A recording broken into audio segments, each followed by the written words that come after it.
Assalamualaikum warahmatullahi wabarakatuh. Selamat siang. Jadi pada tugas kali ini yaitu membuat video pembahasan terkait artikel tentang sistem terdistribusi.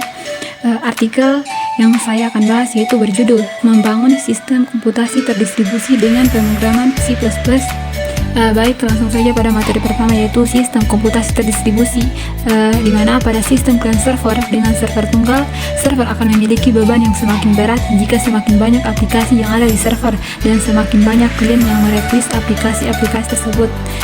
Jadi salah satu solusi untuk bisa mengatasi masalah ini yaitu dengan memanfaatkan sistem komputasi terdistribusi, di mana dalam sistem ini aplikasi-aplikasi akan didistribusikan secara fisik maupun secara logik.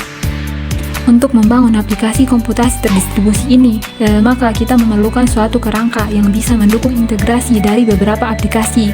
Salah satu kerangka yang akan digunakan dan yang akan dipakai dalam tulisan ini adalah arsitektur CORBA atau Common Object Request Broker Architecture.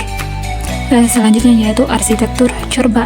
CORBA pertama kali dikembangkan oleh OMG atau Object Management Group, yaitu sebuah konsorsium dari beberapa perusahaan software besar seperti Sun Microsystems, IBM, dan termasuk Microsoft.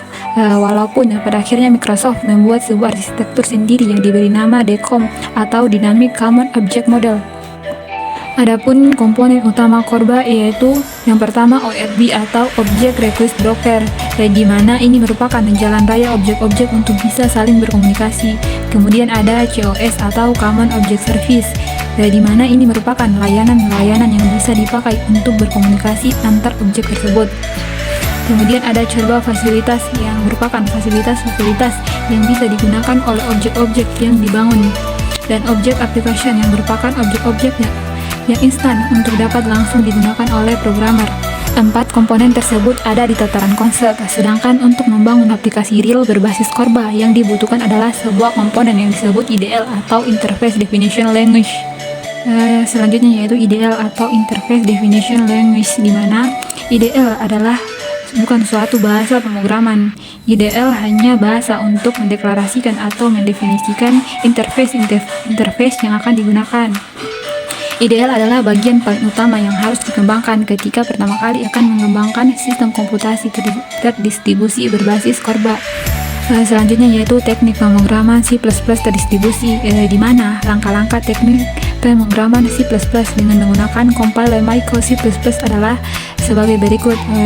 Yang pertama yaitu membuat file IDL dengan mengkompilasi file tersebut, kemudian membangun aplikasi server, selanjutnya membangun aplikasi klien, dan yang terakhir yaitu mengkompilasi file-file aplikasi server dan klien yang sudah dibuat sebelumnya. Selain langkah-langkah di atas, beberapa konsep pemrograman yang penting untuk membangun aplikasi CORBA adalah pemrograman IDL atau Interface Definition Language. IDL ini sangat penting dan pertama kali yang harus dipersiapkan pada saat mulai pengembangan program.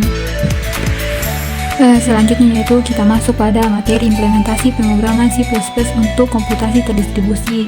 Yang pertama yaitu A atau analisis kebutuhan sistem. Sebelum melangkah ke implementasi sistem, ada beberapa perangkat lunak yang perlu dipersiapkan, yaitu yang pertama compiler C++. Kemudian ada perangkat lunak URB C++ yang akan digunakan yaitu Micro C++. Kemudian implementasi yang akan dipakai untuk uji coba program adalah aplikasi perbankan. Selanjutnya yaitu pemrograman Micro C++.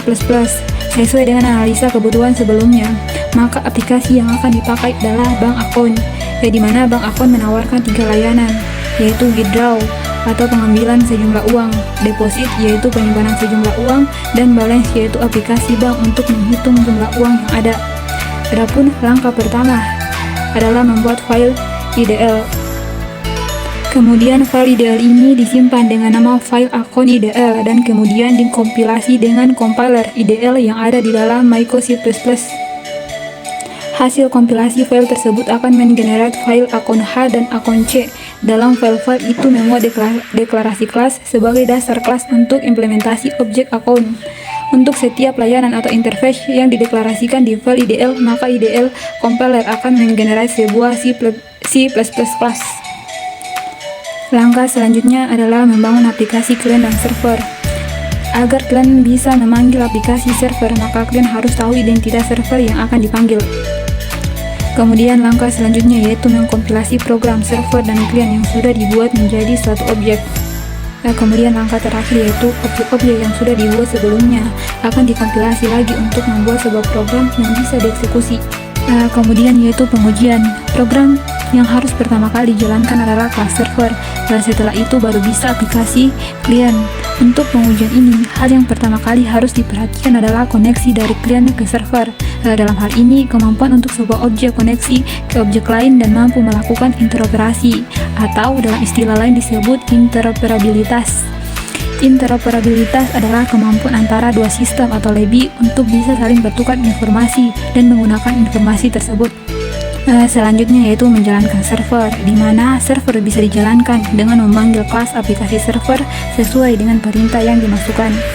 Sedangkan menjalankan klien bisa dijalankan dengan memanggil kelas aplikasi klien dengan perintah yang dimasukkan. Aplikasi klien juga bisa dilakukan di sebuah komputer yang sama dengan server atau di mesin komputer yang berbeda. Materi yang terakhir yaitu analisa dan pembahasan. Dengan menggunakan IDL compiler milik Maiko, maka secara otomatis file IDL yang memuat deklarasi interface yang akan digunakan akan membangkitkan kelas-kelas dasar yang akan digunakan untuk hubungan ke klien server. Programmer tidak perlu sulit untuk memikirkan kelas-kelas apa yang harus dibuat untuk antarmuka dan bagaimana menghubungkan klien server dengan memanfaatkan antarmuka yang ada. Yang perlu dilakukan hanya mendeklarasikan interface ke dalam file IDL, kemudian dikompilasi. File-file yang digenerate oleh compiler Maiko IDL secara otomatis akan memisahkan klien dan server.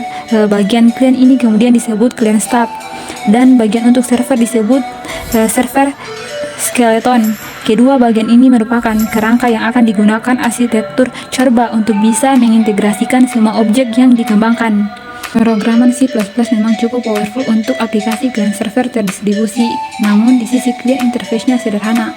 Untuk bisa membangun aplikasi berbasis web, maka di sisi klien harus menggunakan bahasa pemrograman yang mendukung untuk aplikasi web. Misalnya Java dengan teknologi JSP, dan servernya bisa digunakan untuk membangun aplikasi berbasis web. Dan di sisi server tetap bisa menggunakan C++ untuk aplikasinya. Hal ini bisa dilakukan dengan menggunakan Corba.